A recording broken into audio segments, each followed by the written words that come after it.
కానీ కుటుంబ మళ్ళీ ఫ్యామిలీ విషయానికి వస్తే ఈరోజు విజయమ్మ గారు రోలే ఉంటుంది. చూస్తున్నాం విజయమ్మ గారు క్యాంపెయినర్గా వైసీపీకి వెళ్ళబోతున్నారని ఒక చర్చ, బిడ్డకి హ్యాండ్ ఇచ్చిన విజయమ్మ అని ఒక పెద్ద చర్చ. అసలు ఏంటి ఆవిడ స్టాండ్ ఎలా ఉండే అవకాశాలు ఉన్నాయి? ఇటు బిడ్డ మీద ప్రేమ ఉంటుందా, కొడుకు మీద ప్రేమ ఉంటుందా? ఏ తల్లిదండ్రులైనా కానీ బిడ్డలు వచ్చేసి అందరు కొడుకులు కానీ కూతుర్లు కానీ ఎటువంటి వాళ్ళైనా సరే బాగుండాలని కోరుకుంటారు, అందరూ బాగుండాలని కోరుకుంటారు. అది ఏ తల్లి అయినా ఏ తండ్రి అయినా ఒకరు చెడిపోయి ఒకరు బాగుపడాలని కోరుకుంటారు, ఇద్దరు బాగుండాలని అనుకుంటారు ఒక తల్లిగా. అది యాంగిల్ వరకు ఉంటుంది. ఇంకా రెండవది సరే, ఇంకా అది స్థాయి దాటిపోయినప్పుడు ఏ విధంగా డెసిషన్ అనేది అది మరి ఇప్పుడే మనం ఊహించలేము. కానీ ఒకటి, ఇప్పుడు గతంలో 2014లో రాజశేఖర రెడ్డి గారు చనిపోయిన తర్వాత వచ్చిన ఎన్నికల్లో 2014లో విజయమ్మ గారే విశాఖపట్నంలో ఓడిపోయారు. ఆ రోజు బీజేపీ క్యాండిడేట్ హరిబాబు చేతిలో విజయమ్మ గారే ఓడిపోయారు. కాబట్టి విజయమ్మ గారు ఒక తల్లిగా వచ్చేసి ఇద్దరు బాగుండాలని కోరుకుంటుంది, అది ఒక యాంగిల్. సరే ఏ డెసిషన్ తీసుకుంటుందని, కానీ విజయమ్మ గారు వచ్చేసి ఒక పక్క వస్తానే ఏదో త్రాసు మొగ్గు చూపుతుంది అనే దానికి నేను దానికి ఎగ్జాంపుల్ చెప్తున్నాను. విజయమ్మ గారే ఓడిపోయినారు కాబట్టి ఆ సరే, ఆ తల్లిగా నాకు తెలిసి ఆవిడ న్యూట్రల్ గా ఉండొచ్చు. అదే పార్టీ పరంగా లేకపోయినా తల్లిగా ఎవరి వైపు? ఇప్పుడు కాంగ్రెస్ బిడ్డ ప్రచారానికి వెళతాను, వైసీపీ కుమారుడు ప్రచారానికి వెళతాను అంటే అవ్వదుగా. అక్కడ ఖచ్చితంగా డివైడ్ చేసుకోవాల్సి వస్తుంది, నిర్ణయం తీసుకోవాల్సి వస్తుంది. లేదు అంటే రెండింటికి దూరంగా అన్నా ఉండాలి. అదే ఇప్పుడు ఏం ఆవిడ మామూలుగా ఇప్పుడు కూడా చాలా విస్తృతంగా ప్రచారం చేసింది ఏం కాదు. రాజశేఖర గారు ఉన్నప్పుడు అయితే అసలు ఆవిడ ఏనాడు బయటికే రాజకీయాలకు వచ్చింది కాదు. కాబట్టి జగన్మోహన్ రెడ్డి పెట్టినప్పుడు ఓ కొడుకుగా ఆ రోజు ప్రచారం చేయగానే ఆవిడ వచ్చేసి నాకు తెలిసి ఆవిడకి అంత రాజకీయ వ్యామోహం ఉండే మహిళ కాదు ఆవిడ.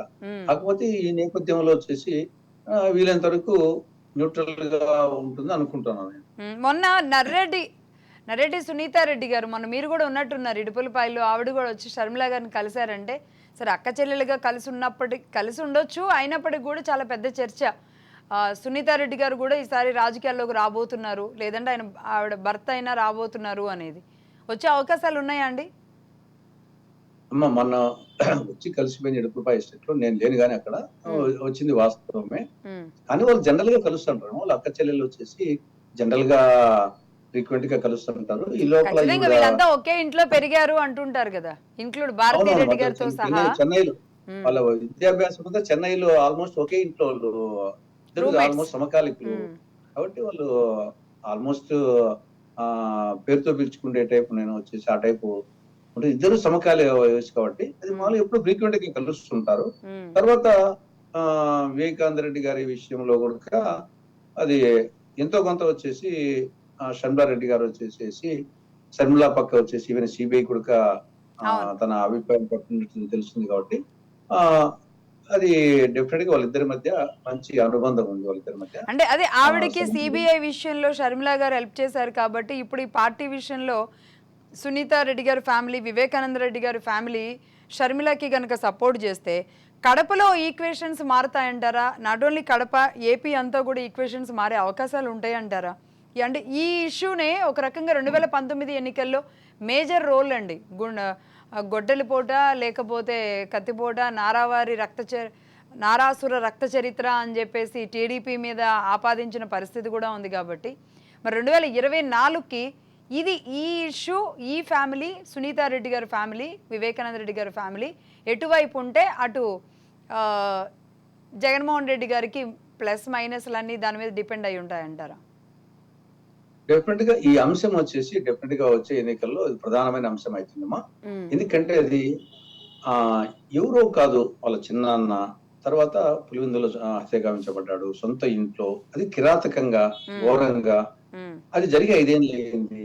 5 ఏళ్ళు అయిన తర్వాత పట్టించుకోకపోవడమే కాకుండా నిందితుల తరపున వచ్చేసి వకాల్తా పుచ్చుకోవడం అనేది, బాధితులకు మామూలుగా ప్రభుత్వం అనేది బాధితుల పక్కన ఉండాలి, ప్రభుత్వం నిష్పాక్షికంగా. అలాంటిది ఇక్కడ నిందితుల వైపున సొంత చిన్నాన్న చంపిన కేసులో నిందితులకు హెల్ప్ చేస్తున్నారంటే ఇది డెఫినెట్ గా పులివెందుల్లో పూలంగల్ల కానీ, పులివెందుల నియోజకవర్గంలో కానీ పులివెందుల పూలంగల్ అని చాలా ఫేమస్ అనమాట. అది ఒక సెంటర్ అన్నమాట. ఆడగాని పులివెందులో పూలంగల్లు అంటారు, పూలంగల్లు. అక్కడ గాని తర్వాత వచ్చేసి నియోజకవర్గంలో గాని, జిల్లాలో గాని, రాష్ట్ర వ్యాప్తంగా గాని ఇది ఒక చర్చనీయాంశం. అంటే మానవులు ఇంత క్రూరంగా ఉంటారా, ఇంత దుర్మార్గంగా ఉంటారా ఉమ్, అనేది ఆ ఇప్పుడు మన చరిత్రలో చాలా అరుదైన క్యారెక్టర్స్. చరిత్రలో మనకు ఒక ఔరంగజేబు ఒకడు కనిపిస్తాడు. ఉమ్, ఔరంగజేబు కొన్ని మంచి లక్షణాలు ఉన్నాయి కానీ పదవీ వ్యామోహంలో ఔరంగజేబు అతను వచ్చి తన పదవి కోసము తండ్రిని జైల్లో పెట్టాడు. ఉమ్, ఒక అన్నను చంపినాడు. ఒక అవును. అన్నను తమ్ముని దేశ బహిష్కరణ చేశాడు. ఉమ్, కాబట్టి చరిత్రలో పదవి కోసము ఈ స్థాయికి పోయినటువంటి నాయకుడు ఒక ఔరంగజేబు కనపడతాడు. ఉమ్, కాబట్టి దాదాపు ఆ స్థాయిలో పోల్చదగ్గ విధంగా ఈ యొక్క వివేకానంద రెడ్డి గారి హత్య తర్వాత పరిణామక్రమం చూసినప్పుడు జరుగుతుంది. కాబట్టి ఉమ్, డెఫినెట్ గా వచ్చే ఎన్నికల్లో ఇది ఒక ఎన్నికల అంశం అవుతుంది. ఉమ్, మరి అది డెఫినెట్ గా అది ఆ డాక్టర్ సునీతా రెడ్డి గాని వాళ్ళ అమ్మ సౌభాగ్యమ్మ గాని వాళ్ళ యొక్క ప్రత్యక్ష పాత్ర గాని పరోక్ష పాత్ర గాని ఆల్రెడీ ఆవిడ ఏ విధంగా కేసులకు పోరాడుతున్నది అందరూ చూస్తున్నారు వచ్చేసి. కాబట్టి డెఫినెట్ గా ఆ అంశము ఆ ఖచ్చితంగా ఎన్నికల అంశం అవుతుందమ్మా. అది ఉమ్. వైకాపాకు జగన్మోహన్ ఎక్కడి రెడ్డికి నుంచి వ్యక్తిగతంగా పోటీ చేస్తారంటారా? ఎక్కడి నుంచి పోటీ చేస్తారంటారు?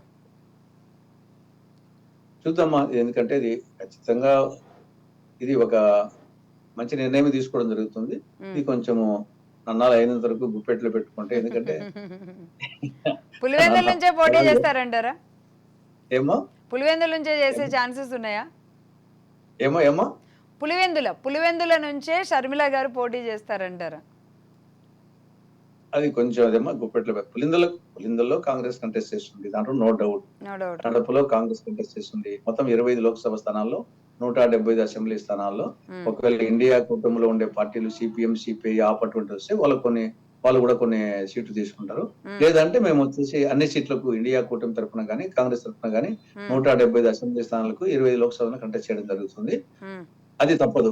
సరే, పులిందులు ఎవరు కంటెస్ట్ చేస్తారు, కడపలో ఎవరు కంటెస్ట్ చేస్తారు అనేది అతి త్వరలో తెర మీద చూద్దాం. అంతేనా? కడప అంటే అందరూ ఎవరు ఎక్స్పెక్ట్ చేస్తున్నారు అంటే అంటే ప్రచారాలు కూడా ఏం జరుగుతున్నాయంటే ఆ కడప సీటు కోసమే, కడప ఎంపీ స్థానం కోసమే కదా తన తండ్రి హత్య చేయబడ్డాడు కాబట్టి కడప ఎంపీ స్థానానికి సునీతారెడ్డి గారు, పులివెందులకి షర్మిల గారు, లేదు అంటే సౌభాగ్యమ్మ గారు చేసే అవకాశాలు ఉన్నాయి అనేది చాలా పెద్ద చర్చ.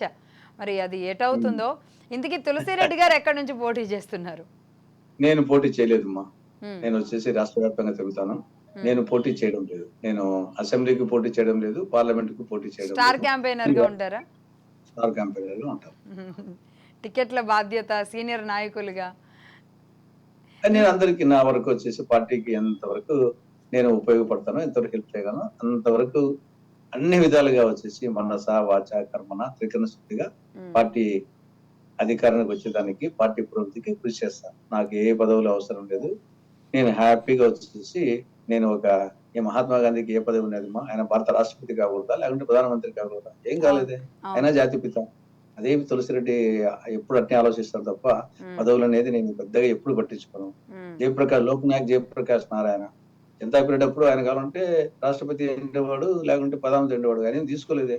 కానీ లోక్నాయక్ జయప్రకాష్ నారాయణ కాబట్టి నా వ్యక్తిత్వాన్ని నాకు ముఖ్యము. నేను వచ్చేసి ఆ సిన్సియర్ గా చేస్తాను. పార్టీ ఏ పార్టీ ఉన్నా ఆ పార్టీకి సిన్సియర్ గా నిజాయితీగా రాష్ట్ర శ్రేయస్సును సమాజ శ్రేయస్సును దృష్టి పెట్టుకొని నేను పనిచేస్తాను.